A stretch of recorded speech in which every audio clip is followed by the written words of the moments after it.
اعوذ باللہ من الشیطان الرجیم بسم اللہ الرحمن الرحیم کما انتم تعرفون انا درست البدایہ للدرس ہرقل و ابو سفیان و انا ذکرت ایضا فی هذا الدرس و فی هذه الروایہ انتم تجدون الصداقہ والعزم لرسالة النبی صلی اللہ علیہ وسلم یعنی ان الرسالہ وہی اتصلت بالصدق والعفاف والامانۃ هذه الاشیاء انتم تجدونها عند رسولنا صلی اللہ علیہ وسلم ونحن نقول لهذه الأوصاف لهذه الأخلاق الشمائل المحمدیہ الشمائل المحمدیہ تشیر إلى صداقة الرسالة إلى أمانة الرسالة ان رسولنا صلی اللہ علیہ وسلم ما كان كاذبا قبل الرسالة وما كان كاذبا بعد الرسالة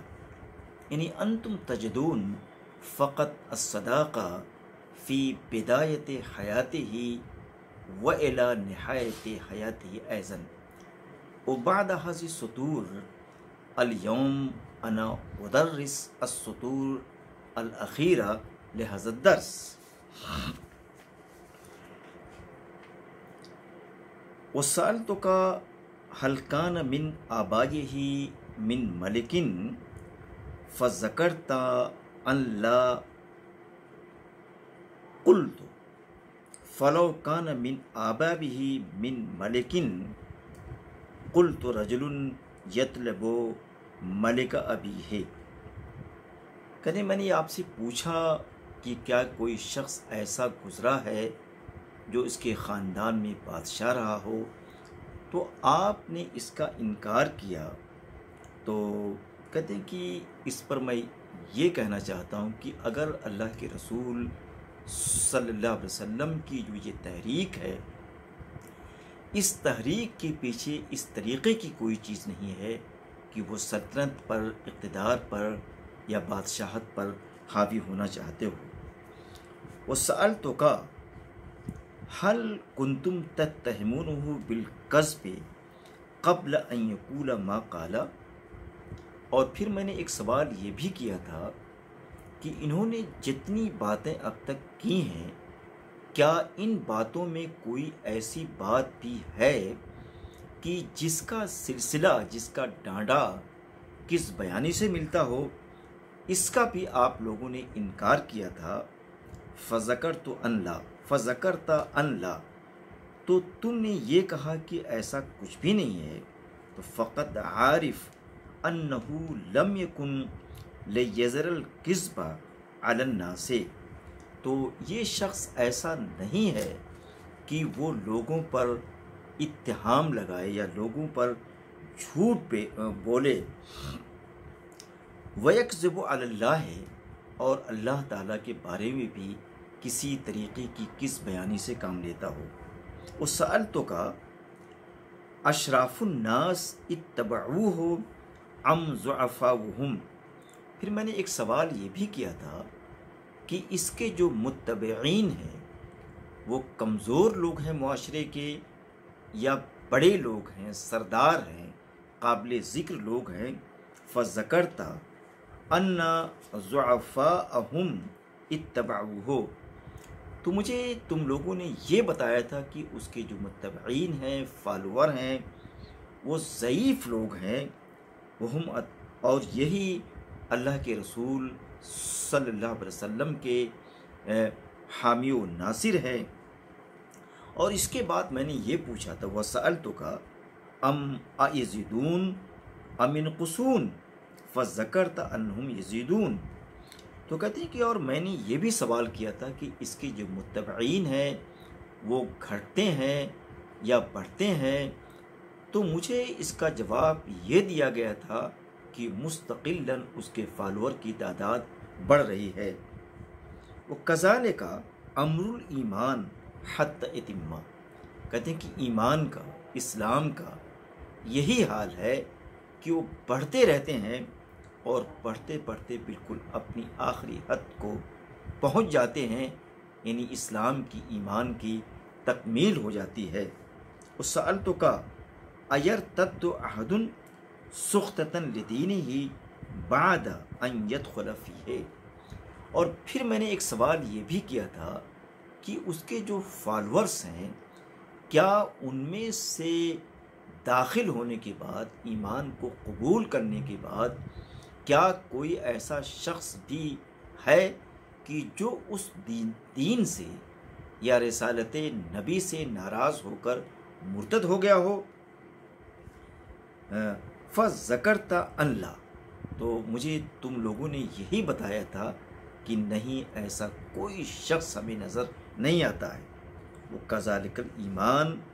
حین تخالط بشاشتہ القلوب، کہتے ہیں کہ ایمان کی یہی تحریک ہے، یہی تشویق ہے، یہی اس کے اندر پاور ہے کہ جب اس کی بشاشت، اس کی قوت، اس کی لذت کسی شخص کے دل میں گھر کر جاتی ہے، تو پھر کبھی وہ اپنے ایمان سے باز آ جائے یا دین سے، رسالت سے پھر جائے، منکر ہو جائے، کہتے ہیں کہ یہ کبھی کسی طریقے سے ممکن نہیں ہے۔ وہ سألتک حل یقدر فذکرت ان لا، اور پھر میں نے یہ پوچھا تھا کہ ذرا یہ بتاؤ کہ کیا کوئی شخص ایسا بھی ہے کہ جو کیا وہ بے وفائی بھی کرتا ہے؟ یہ جو نبی ہے، جو نبوت کا، رسالت کا دعویٰ کرتا ہے، تو وہ کبھی بے وفائی اور بدعہدی بھی کرتا ہے؟ تو تم یہی کہا کہ نہیں، ایسا کبھی وہ نہیں کرتے۔ وہ کذالک الرسل لا تغدر، وہ جو رسل ہیں، انبیاء ہیں، ان کی ایک بنیادی صفت یہ ہے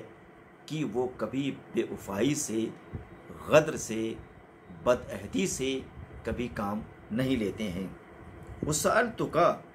بما یامرکم فذکرت انہ یامرکم ان تعبدوا اللہ ولا تشرکوا بہ شیئا،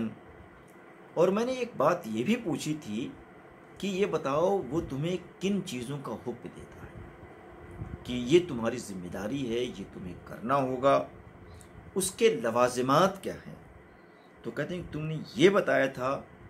کہ وہ اللہ کی عبادت کی بات کرتا ہے، اور کہتے ہیں کہ اور اللہ کی وحدانیت کی بات کرتا ہے،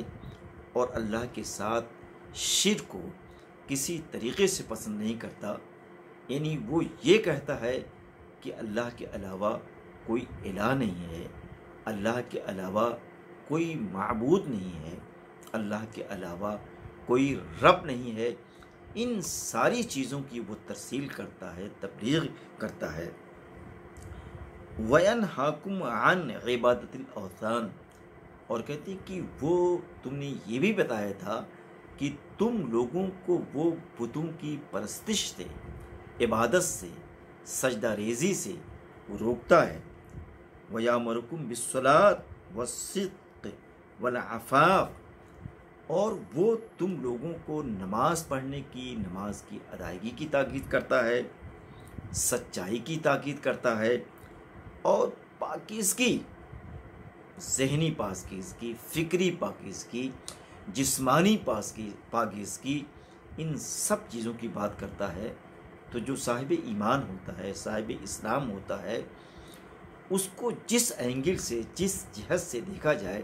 پاکیزگی اس کا بنیادی عنصر ہوتا ہے۔ فَإِن كَانَ مَا تَقُولُ حَقًّا فَيَمْلُكُ مَوْضِعَ قَدَمِي،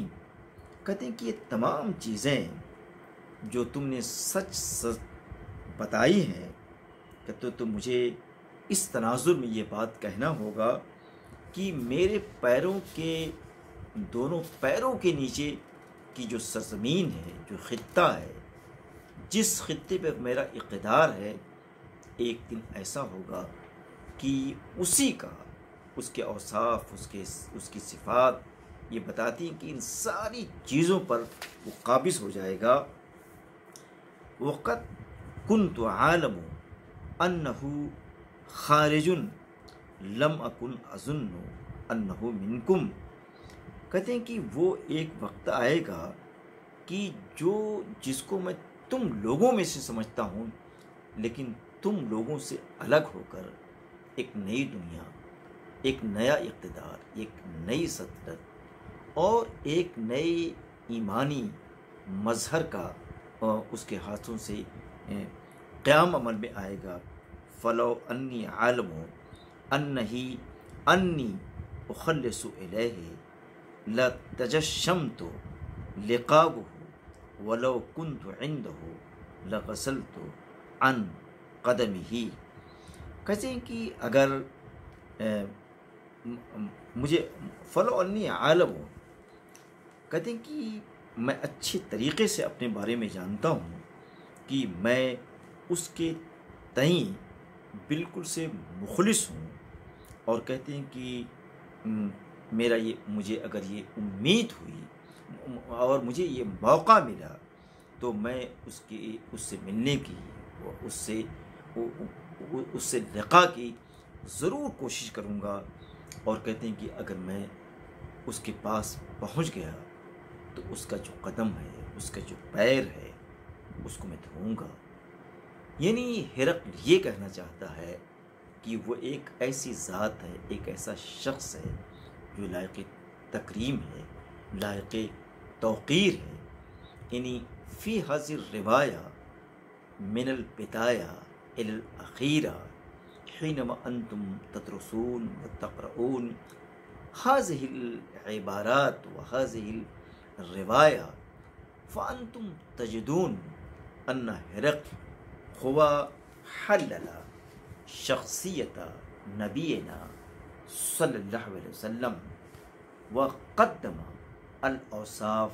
للنبوة وقدم اخلاق لنبینا صلی اللہ علیہ وسلم. وفي هذه الرواية أنتم تجدون الأوصاف الحقيقية العلامات الأساسية للنبوة وللرسالة. هذه الأوصاف، هذه الامتيازات وهذه المميزات وهذه العلامات توجد لدى الأنبياء والرسول في العهد الماضي، وكذلك هذه الأخلاق العالية، هذه الأوصاف النبوية وهي رجعت إلى نبينا، وهذه الأوصاف وهي تدعونا إلى قبول هذه الرسالة، إلى قبول هذه النبوة. تو فهذه الرواية في الحقيقة تدل على الحقائق النبوية، على الحقائق الرسالية، على حقائق الرسالة. في